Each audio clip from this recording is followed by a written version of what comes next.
Hi friends, welcome to my channel. మేము జనవరి 26న Hanuman movie చూసి ఉప్పల్లో ఉన్న డిఎస్ఎల్ మాల్లో హనుమాన్ మూవీ అనేది చూసామండి. చూసిన తర్వాత ఎలాగో లేట్ నైట్ అవుతుంది అక్కడ. ఇప్పుడు షాపింగ్ మాల్స్లో ఎప్పుడు కూడా మూవీ టైమింగ్స్ అనేది డిఫరెంట్గా ఉంటాయి కాబట్టి లేట్ నైట్ అవుతుంది. కానీ ఒక రెస్టారెంట్కి వెళ్దామని చెప్పి మేము మహేపిల్ రెస్టారెంట్కి అనేది వెళ్ళాము. మనకి హైదరాబాద్లో మహేపిల్ రెస్టారెంట్ అనేది చాలా ఫేమస్ అని చెప్పి మా హస్బెండ్ అక్కడికి తీసుకెళ్ళారు. బట్ అక్కడ చాలాసేపు వెయిటింగ్ అనేది ఎక్కువ ఉందండి. బయట చాలా క్రౌడ్ ఎక్కువ ఉంది. మరి ఆ రోజు 26 అని, జనవరి 26 స్పెషల్ డే అని చెప్పి క్రౌడ్ ఉందో మరి మిగతా డైలీ అలానే ఉంటుందా అని తెలియదు. సో మీరు ఆల్రెడీ వెళ్ళి ఉండండి, సేమ్ అలానే ఉంటుంది అంటే కామెంట్ చేయండి. చూస్తున్నారు కదా, మహేపిల్ రెస్టారెంట్లో చాలా క్రౌడ్ అయితే ఉంది. బట్ మేము చాలాసేపు బయట వెయిట్ చేసి లోపలికి వెళ్ళిన తర్వాత సో ఫ్రెండ్స్ రెస్టారెంట్కి అయితే వెళ్ళిపోయాము. ఇంకా వెయిట్ చేసినా సరే లోపలికి అనేది మనకి టేబుల్ అనేది ఇచ్చేసారు. బట్ ఆ టేబుల్ అనేది వన్ టేబుల్ దగ్గరికి వెళ్ళిన తర్వాత ఆర్డర్ ఇచ్చిన తర్వాత కూడా చాలాసేపు ఫుడ్ గురించి అయితే వెయిట్ చేసాం. ఎందుకంటే ఆ రోజున్న క్రౌడ్, వాళ్ళ పొజిషన్, అటువైపు వాళ్ళ పరిస్థితి కూడా మనం అర్థం చేసుకోవాలి కదా అని చెప్పి వెయిట్ చేసాము. ఆ టైం గ్యాప్లో మా పిల్లలు ఆనియన్స్, లెమన్స్తో చాలా వరకు చాలా బొమ్మలు అనేది వేసారు ప్లేట్లో. చూస్తున్నారుగా చాలా క్యూట్గా. మా బాబు అయితే ఇంకా ఏమేమి బొమ్మలు వేస్తున్నాడు అని చెప్పి నేను చాలా క్యూరియాసిటీగా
సో ఫ్రెండ్స్ ఫైనల్లీ మేము ఆర్డర్ అయితే చేసాము. ఫుడ్ అయితే వచ్చింది. హ్యాపీగా ఎంజాయ్ చేస్తూ బాగా కంప్లీట్ చేసాము.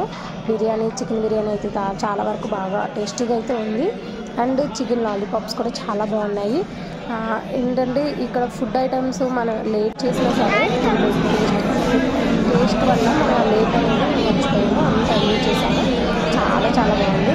సో ఆల్రెడీ మీరు రెస్టారెంట్కి వెళ్ళి క్రౌడ్ ఇలా అలాంటి సిచ్యువేషన్ ఫేస్ చేసి ఉంటే కామెంట్ చేయండి. మీరు కూడా రెస్టారెంట్ బయట వెయిట్ చేయడము అండ్ ఫుడ్ మేము ఆర్డర్ ఇచ్చిన తర్వాత వెయిట్ చేయడం అలాంటివి ఏమైనా మీకు జరిగే ఉంటే మీ లైఫ్లో షేర్ చేసుకోండి, కామెంట్ చేయండి. So thank you for watching my channel. Once మళ్ళీ నేను నెక్స్ట్ వీడియోలో కలుద్దాం. ప్లీజ్ ఫస్ట్ టైం నా ఛానల్ చూసినట్లయితే ప్లీజ్ సబ్స్క్రైబ్ చేయండి, బెల్ ఐకాన్ కూడా క్లిక్ చేయండి, కామెంట్ కూడా చేయండి. ఆల్రెడీ మీరు హైదరాబాద్లో ఉన్న మెహఫిల్ రెస్టారెంట్కి వెళ్ళుండి మీరు ఎలాంటి ఫేస్ చేశారు అనేది కూడా మాతో షేర్ చేసుకోవచ్చు. Thank you for watching my channel. Bye.